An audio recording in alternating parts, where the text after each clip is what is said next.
you wanted the best, you've got the best podcast, the hottest podcast in the world. The Chris Voss Show, the preeminent podcast with guests so smart you may experience serious brain bleed. The CEOs, authors, thought leaders, visionaries, and motivators. Get ready. Strap yourself in. Keep your hands, arms, and legs inside the vehicle at all times, because you're about to go on a monster education roller coaster with your brain. Now, here's your host, Chris Voss.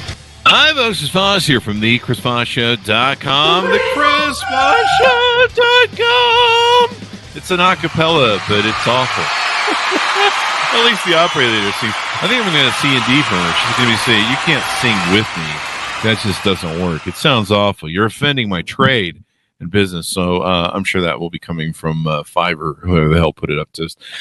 So thanks for joining us again, my family and friends. We certainly appreciate it. We're going to have some fun today. We're going to be talking about stuff that, we've been talking a lot about health and exercise and all this crazy stuff lately.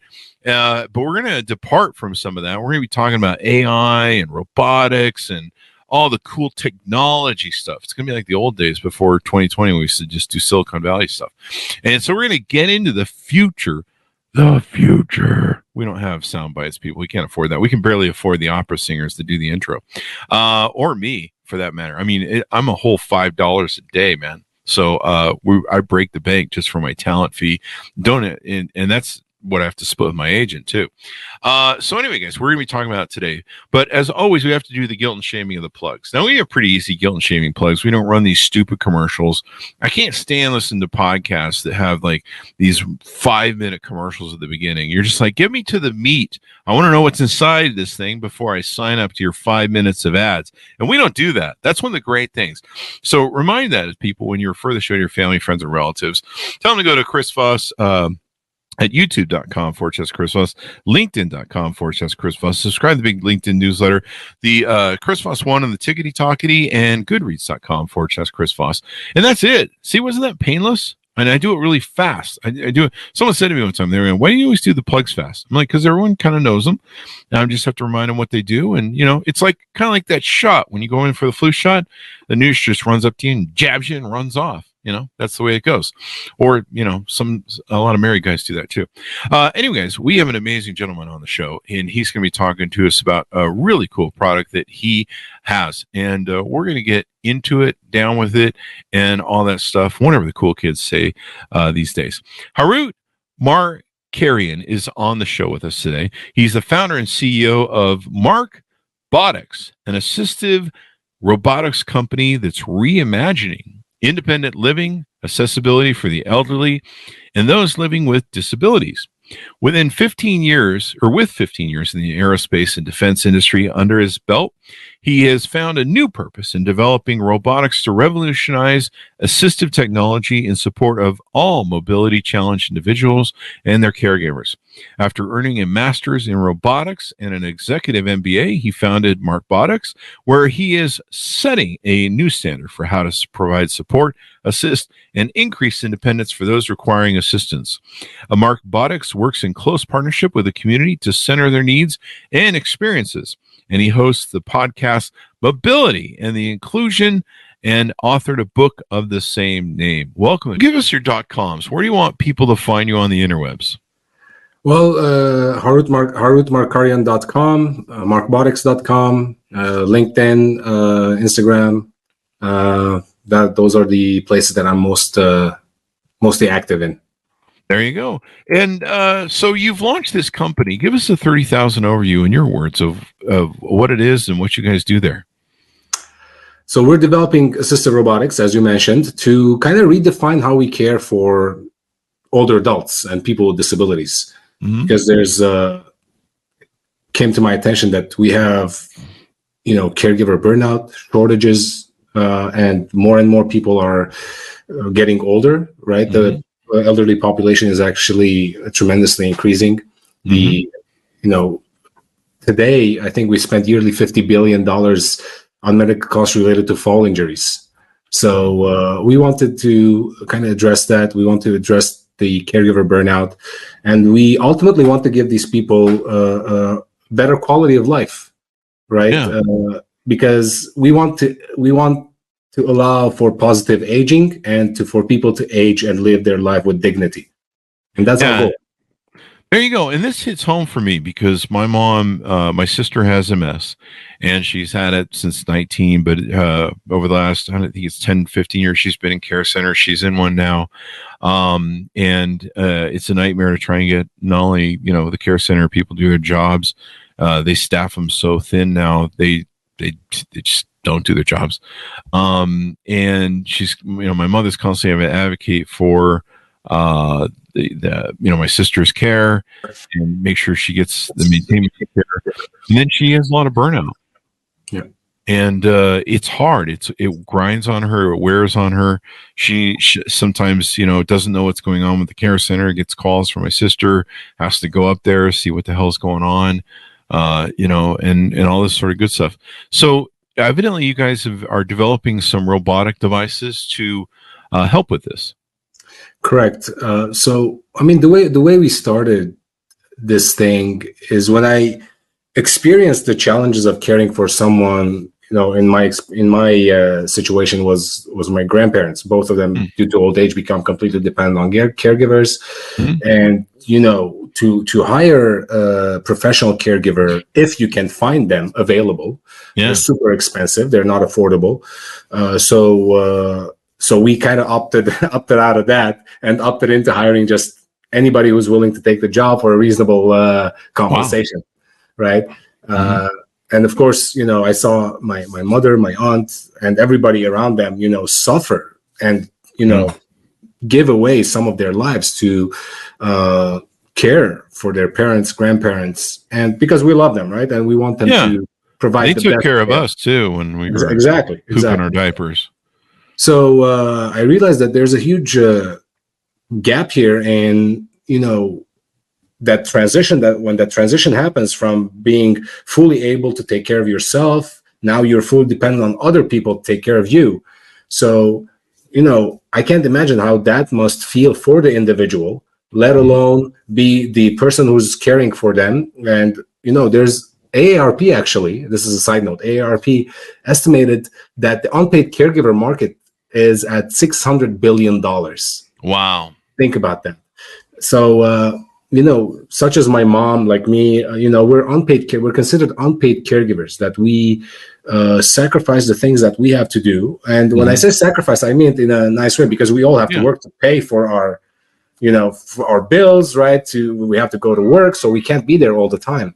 So we're having to kind of split our time to care for someone. So, that's how it started, the spark.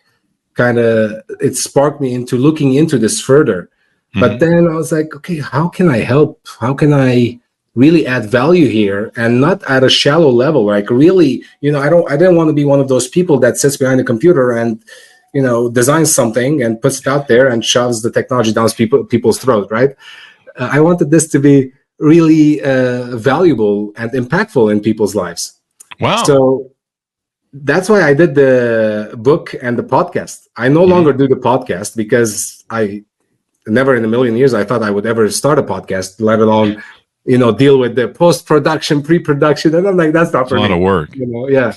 So, but the reason I did it is because during the pandemic, that was the only way I could interact with my target customers, right? The people who I was trying to serve. And before doing any product, I interviewed over 1,000 people between in-person interviews and podcast interviews.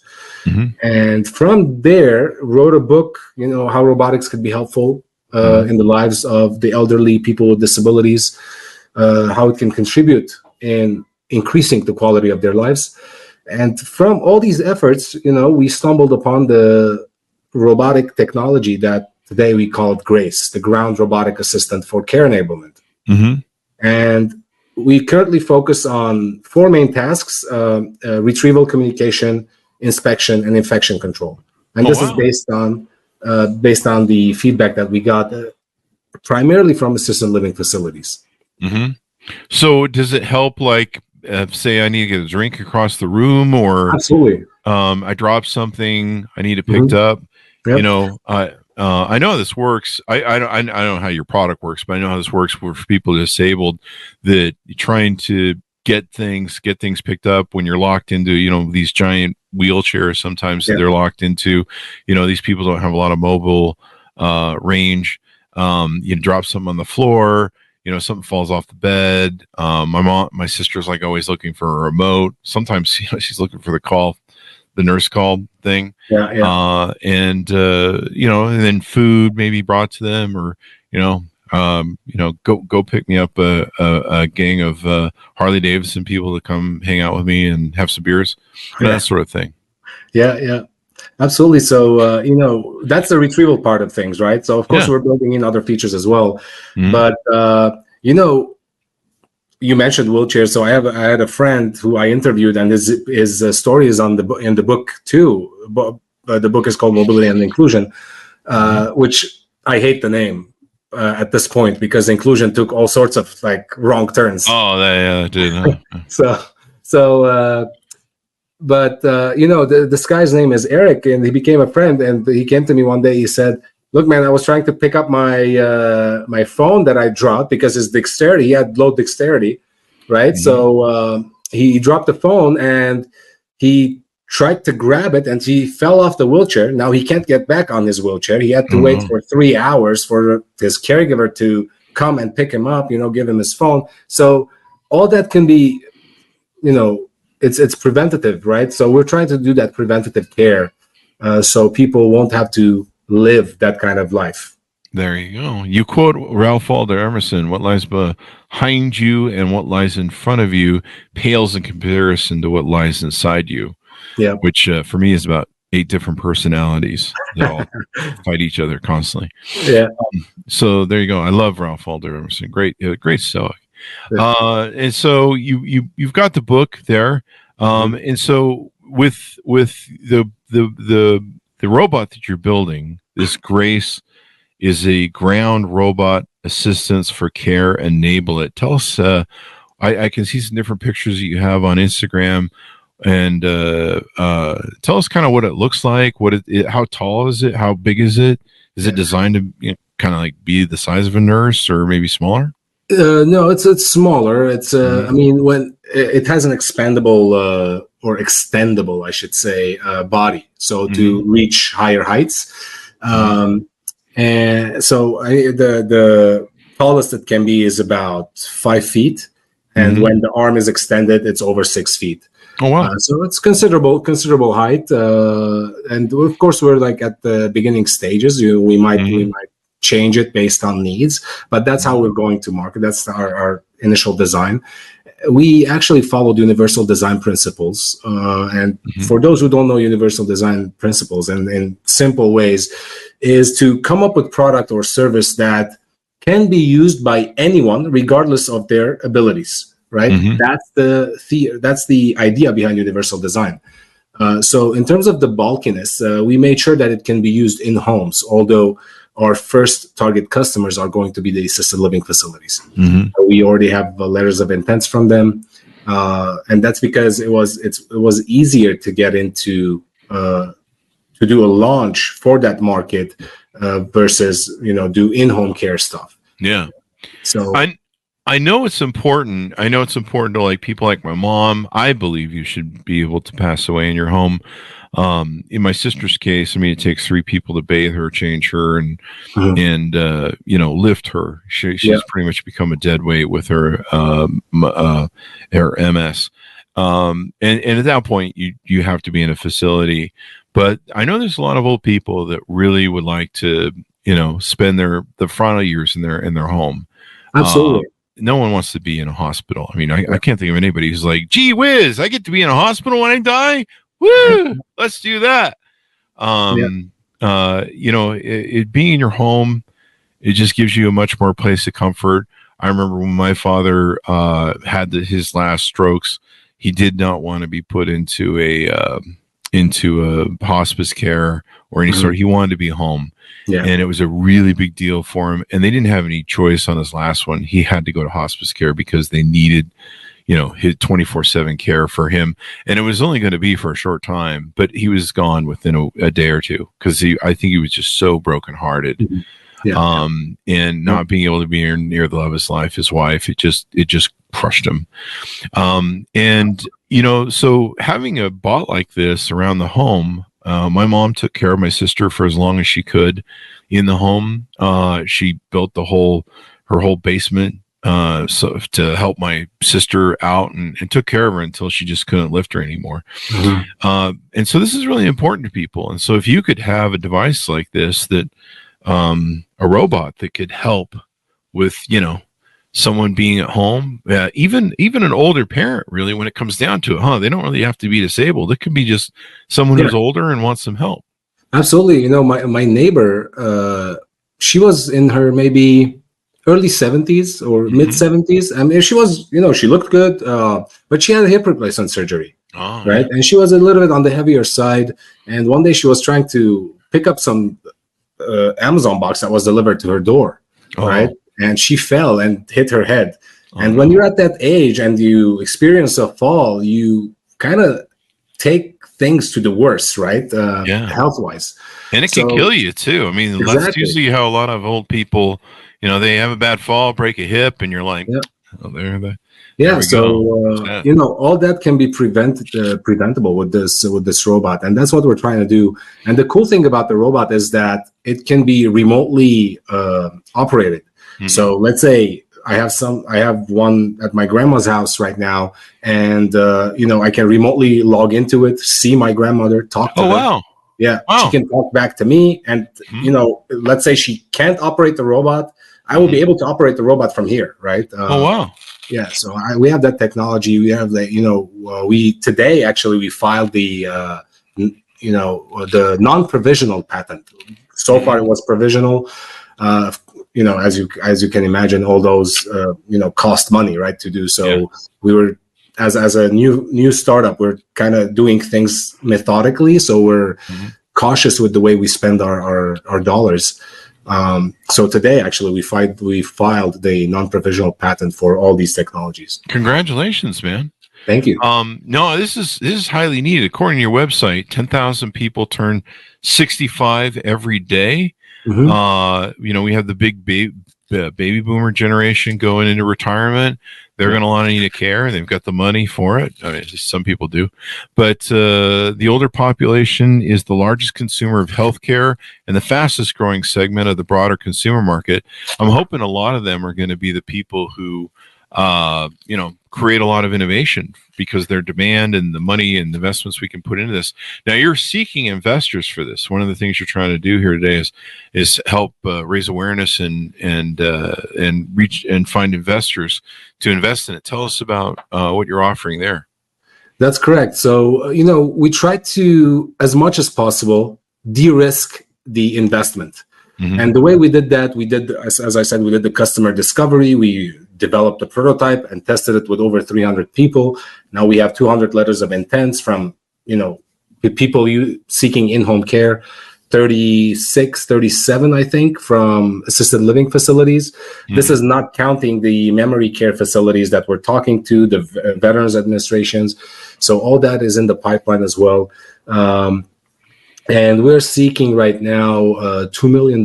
So we're probably doing on a safe note, but we're flexible. At the end of the day, we want to provide value, and we want to be in a situation where both the investor and us are winning by serving these the target market.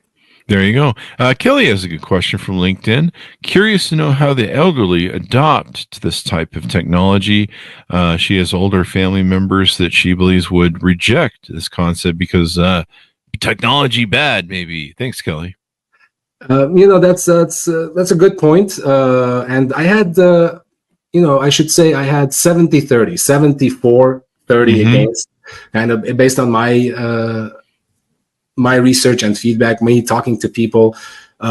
Most of them initially, especially in assisted living facilities, they're most of them at first they're kind of reserved about it, and then they get acquainted with it, and kind of they see that they're just there to augment their capabilities. That's all they're there to do, nothing more. And we're trying to we're trying to make the interaction between the human and the robot kind of seamless, easy. So we're to diminish or reduce that adaptability or I guess high resistance of adaptability. As it is for homes, we can put the controls in your hand. Like Kelly, I believe the person who asked the question. So we can give you the controls, right? Let's say they don't want to deal with the robot, but Kelly can't be there all the time, right? So she'd be able to, remotely log into the robot, see them, watch them, as I said, talk to them, maybe do something for them, remotely in the house. And, eventually they're going to get used to, once they see that, this is benefiting them and it's allowing them to live more independently. Now they don't have to call Kelly every time, they need something, or Kelly doesn't need to be worried about their parents when she's not around, right? Calling them, they're not answering the phone, or whatever the situation may be. She has that peace of mind on one side, and the other side is like, their quality of life is being better. Their independence is improving, and I didn't find a lot of people say no when you tell them you're going to be independent with this robot, right? Really? Wow. Yeah. That has been my experience, at least. Again, I talked to over 1,000 people between elderly and people with disabilities, assisted living facilities, and that's how kind of the feedback that I've received. Yeah, I know it's really important to my mom. She's like, she wants to be able to do whatever she can and whatever she wants. Yeah. It's really important for her to do that as long as she can. She really feels it's a loss of freedom if she has to ask other people for help and do stuff. But the one thing I can see coming from this, though, does it talk? I mean, is it like Google or Alexis or anything where you can have a conversation with it and ask it for stuff? It can. That's not what we're focusing on. Okay. We're focusing on, me as a caregiver, let's say for my grandparent, or you for your mom, let's say, right, or your sister. We can do FaceTime when we're not there, right? When we're in different locations, we can do FaceTime, like similar to iPhone, right? So I can see her, she can see me, we can talk. The robot has alerts at this point, right? But it's not to a point where it's fully conversational with the individual, because such robot already exists, and we didn't want to mimic them. But we made the robot in a way that third-party apps could be downloaded on it. And really? Yeah. Okay. So that's part of the patent, actually, that, this is a platform that other third-party apps would be able, much like your iPhone, that you can download apps on it and use third-party apps. You can do the same with this robot. Yeah. One thing I can see is, a lot of people that are elderly, they suffer from loneliness and depression. And, sometimes people have pets. Some people don't like pets. And this might be a way, that there can be that interaction. And if you can call into it and talk through it, check in throughout the day on your loved one, and they can hear your voice, and you can see them, you can see what's going on. It takes away the edge of loneliness, because loneliness, I think, in depression is a killer too. Absolutely. That's a big epidemic, by the way, that we have in the United States. Yeah. Wow. And so, that makes it so much more simpatico. I hate to kind of grandstand this as, it's all about me and my sister, but I'm just kind of using this example of the problems that you're solving. My sister will call my mom.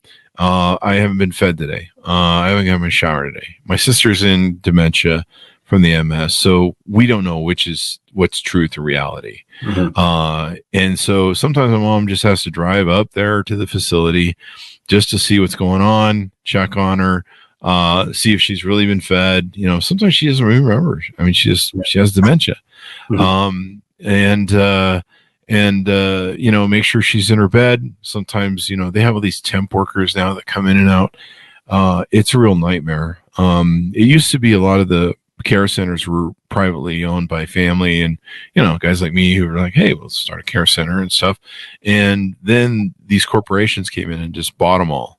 Yeah. And, you know, paid a pretty good price for them. And, you know, the first thing to do is scale back the employees, the services. You're like, oh, where do all the people go who used to work here? And then with COVID and the fight over employees, where, you know, everyone's fighting over employees right now. Yeah. They have trouble keeping the staff up. And so there's constantly these temp workers in, and there's kind of a question of how much they care. There's the Gen Z workers, question of how much they care. Yeah. And it's hard work, you know. It is hard work. Changing adult people's diapers, and they're demented, and you know, they say all sorts of stuff to you because dementia people don't have a filter. You know, you have to take it with a grain of salt. My sister said some things to me that I'm just like, okay, well, that happened, and you can't react, you can't get angry with them because they don't understand. It's like a child, you know. And but I can see having that video camera, being able to interact. And then, you know, a lot of times what my mother's trying to do is she's trying to call the desk at the nurse's desk that, hey, did she eat today? What's going on? And if that robot could be in her room, is what I'm saying, and interact with Delana, we could have a record of people coming and going. We could talk to a nurse, maybe this in the hallway, you know, where the bot could go out and the nurse. You know, I can see a lot of applications for this, basically. Yeah, absolutely. Again, we tried to take our bias out of the equation when we were developing this robot, right? So we tried to see if there's really a need for such a thing, right? We didn't want to be, you know, just someone, oh, hey, we have a cool new shiny toy, come look at it, right? So it's like part of it is because we went through that. Like me, I personally went through that. I know the challenges, I know the difficulties, whether they're monetary difficulties or whether they're physical difficulties or whether they're difficulties related to someone's dignity, right? All that plays a role into how this robot is coming together to add value to people's lives. Well, I think you're hitting the nail right on the head. I think it's definitely needed. I mean, just from my use case, I've been describing, and I know that the conditions are similar. My sister's been in like 7 care centers, and there's so much of a need for what you're doing. It's insane. And then the money that Medicare pays for this stuff is insane.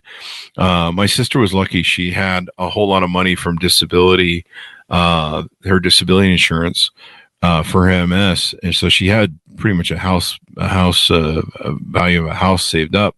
And but I mean, the money that they spend every month on these before she had to go to Medicare or Medicaid, whichever, I never can tell the difference. It was extraordinary. And so there's a lot of money in this business to take care of people, and as in a government, we spend the money to take care of people that you know, we need to take care of everybody. And so I think there's a lot of money into it. So you guys are looking to raise $2 million. Is that correct again? Correct. Yep. Just want to make sure. And then it could come in, you could do are you guys doing a seed round or a round or any of that venture capital stuff, or you guys looking for private investors, or? Right now, I think we're more looking for private investors, not VCs a lot. Okay. I should say that so far the project was bootstrapped, right? All these efforts were bootstrapped. So right now we're at a point where, okay, we have some market validation, we have product market fit. So okay, we can ask for that first round of capital. So, and that's where we are. There a lot of VCs have shown interest, but they always come back and ask me, okay, do you have a lead investor? And I'm like, no, I thought you said we want you to lead. Yeah. So, but once that conversation happened, they kind of backed out. That has been the experience so far. But we're talking to a few people right now. So hoping for the best, and we'll see what happens. There you go. Well, I think it's an excellent thing that needs to be done. There's so many different, there's so many different ways that this can be applied. Yeah. People in homes that don't want to go to a hospice care home, being able to check in on grandma or mom, dad, whatever, being able to have that interaction. It's hard taking care of people. I've seen the grind that it wears on my mom for hospice care. That there's a whole bag of depression and losing sleep.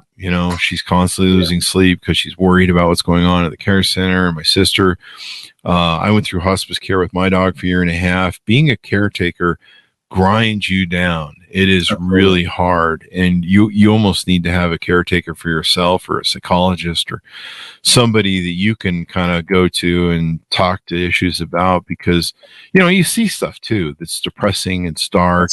Yeah. It's not fun watching someone wind down their life. It's hard, but anything that can help out in all these different modalities would be incredibly beneficial.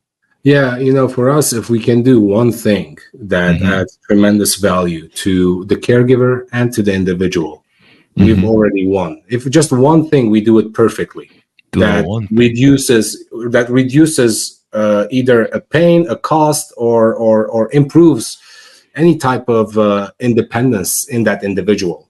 We're on the right track already. The other thing that I failed to mention, this is also done to reduce caregiver burnout. So because caregiver burnout is a real thing. Oh yeah. Like as of 2022, last year, almost 2 years now, we had 77% turnover rate on caregivers. Yeah. So, right. So, people always ask me, so is this replacing the caregivers? I'm like, no, it's not. A, we're not touching patients, so you still need caregivers to touch the patients. B, why would we want to displace caregivers when there's already a shortage of caregivers? Yeah, right? We need actually more. So we're actually augmenting caregiver capability so that caregiver can forget about the mundane tasks and kind of focus on the human side of care, because like you mentioned earlier, that human interaction is still needed. Loneliness is a big factor. Yeah. And when someone comes to take care of my grandmother, and me at one point, I don't want them to come with a frown on their face. Come happy to my, to my aid. So that's really important. So the other part of it that is like we're trying to work with caregivers to reduce their burnout, their emotional stress, to allow them to render a better service.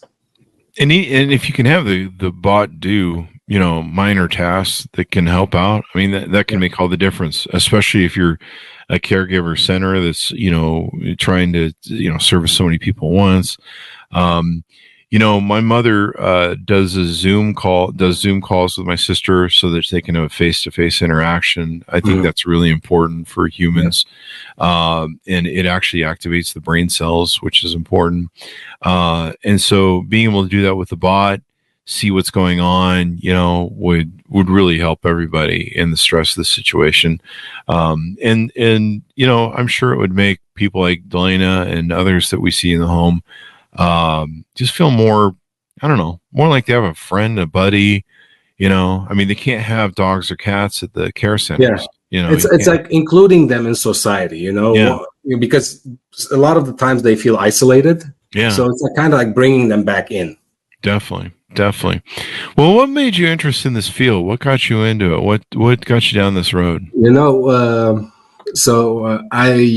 I'm an immigrant, right? I was when I came here, I was 24. I turned 24 years old here. And at that point, I had already finished 3 years of college from, in Lebanon. Came here, they said, the institution you went to in Lebanon is not accredited, right? They got accreditation a year after I left. Oh, man. So I had to restart everything. And at that time, I was studying mechanical engineering. And I was just doing it just to show the diploma to my parents. I'm like, here, you wanted me to get educated. Just here you go. Get up with that. But something really life-changing happened. the final year, we did a senior design project. We built a 6-foot tall, fully autonomous robot from scratch. Oh, wow. And we went ahead and won first place at the Autonomous Uncrewed Vehicle System International Competition. And, I received the Distinguished Engineering Project Award from California's Engineers Council. So I'm like, I really love working with robots, So I immediately went into, pursuing my master's in robotics. At the time, my thesis dissertation was to build a stair climbing wheelchair that mimicked the spider's legs. Oh, really? Yeah. So I did a scaled prototype added to it. Did the design, the programming, everything by myself, basically. Yeah. And I had the opportunity to work with a severely paralyzed person on brain-computer interface technology. So the way that works is like you put a helmet on and you start thinking of thoughts. And as you think of thoughts, you're kind of sending signals to the motors. In this case, it was a motorized wheelchair. So the wheelchair you'd be able to maneuver the wheelchair with your thoughts. Oh, wow. Initially, I was working on it because I'm like, hey, it sounds so cool to be able to move things with your mind, right? Yeah. So that's why I was working on it. But then when I worked with this individual, and I was sitting on the chair, put a helmet on, trying to think thoughts, and it wasn't as intuitive for me as it was for him. Because for me, I'm not on a wheelchair, right? But so it was like I'm trying to think of thoughts. Okay, go forward. Like how do you? So the chair was barely moving, but then he sat on it, and we put a helmet on there, and he started like driving like I'm driving a car, right? I'm like, and I'm seeing the expression on his face, and it's like he's living in a brand new world, Wow. And that was the first time a light bulb lit up in my head. I said, I really want to do this. I want to build robotics to allow people to live better. There you go. That was the first time I kind of thought about it. Of course, I was already working in full-time in the aerospace and defense industry. I loved my job. But this was a meaningful moment in my life that kind of triggered me into thinking about starting my own robotics company to assist people live better. And a few years later, as I said, my grandparents, due to old age, kind of became in that, went through all that challenges with them. And I was studying my MBA at the time. And there was a lot of entrepreneurship talks. And I said, okay, this is the time where I kind of, I see the gap. I see the challenges. I think I'd be able to address it. This is the time I, basically incorporated a company and went ahead with it. And that's how it started. After that, it's funny. I incorporated the company and, I received the paper from the government saying, oh, you have a company now. And I sat down, I'm like, what do I do now? What do I do now? Yeah. So I'm like, okay, I need to find me someone to mentor me through all of this. Someone who kind of walked in my shoes 30 years ago. Right. And started networking and stuff and came across this individual whose name is Jeff Hoffman. And he was a keynote speaker at this one event I was at. And he was talking about everything I was going through, basically, from the stage. And as I'm sitting and listening to him, there's maybe 500-600 people in that room. And I'm like, I need to talk to him. I got to talk to him, but I didn't know how. I was like, I'm just one person out of that 500 in that hall. How do I get his attention, right? So they, at the end of his talk, there was a bunch of charities there. And they said, we're going to auction Jeff Hoffman. And, the money that raised is going to go to one of the charities. I'm like, oh, there you go. Perfect opportunity. I didn't care how much it was going to cost me. I'm like, I want to talk to this guy. So long story short, I kind of won the bid, had 1 hour lunch turned into a 4-hour getting to know each other session. We kind of hit it off, did a mastermind together, and he's my co-founder right now, and he's the former founder of Priceline.com, Ubit.com, Booking.com. Oh, yeah. Okay. He was one of the people. He's actually the person who put the self-checking kiosks at the airport. Oh, wow. So, I needed that person to kind of accelerate my path to becoming a better entrepreneur versus kind of vacillating and misusing other people's money, like investors' money, trying to learn, right? So I'm really glad that he's my partner in this right now, because he's guiding me through a lot of pivotal decision-making stuff that I wouldn't have known had I gone at it by myself. There you go. And, it's important to have a strong business partner like that, because you don't want to make all those mistakes that new entrepreneurs make, especially when you're trying to get, something that needs investments and something that needs development money off the ground. You're a long ways from profitability, and you really focus on building the product out, proving its viability and marketability. But I think you're on the right track. Like I've been talking about my experiences, and my experiences I've been talking about are stuff I see with all of the people in the care centers. Delena's been about 5 or 7 care centers over the years, and she's had to kind of amp through certain care, and some facilities are better than others by long shots. And but I see it with all the different people. When I go there, there's so many people there that look just depressed, that just look alone. Sadly, these centers end up being a dumping ground for old people, and I'm always overjoyed when I see families there come and visit. But we all have busy times to chase our lives and try and make a buck or two. And being able to, do the call-in thing or check on people or help out, I think just can add the value of life, the length of life a whole lot more. Can I get one that just about every day or so just reminds them, hey, don't forget to put me in your will?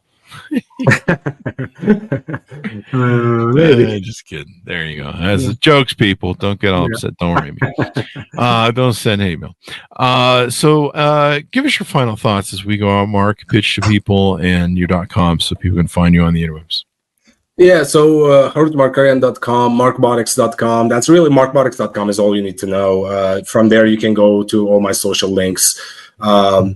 We also won the Global Innovation Challenge, by the way. I forgot to mention that. Oh, wow. A couple of months ago, out of 300 companies that applied. Nice. We were in the last 12, and we end up in one of the 6 positions, I think, that, was awarded the Global Innovation Challenge. And we were the only one, in the space of robotics, for assistive robotics, I should say. So that was another achievement. In terms of final thoughts, we're genuinely trying to add value here. There's a massive gap, and if people resonate with this, we welcome their support, whether that's monetary or just introductions.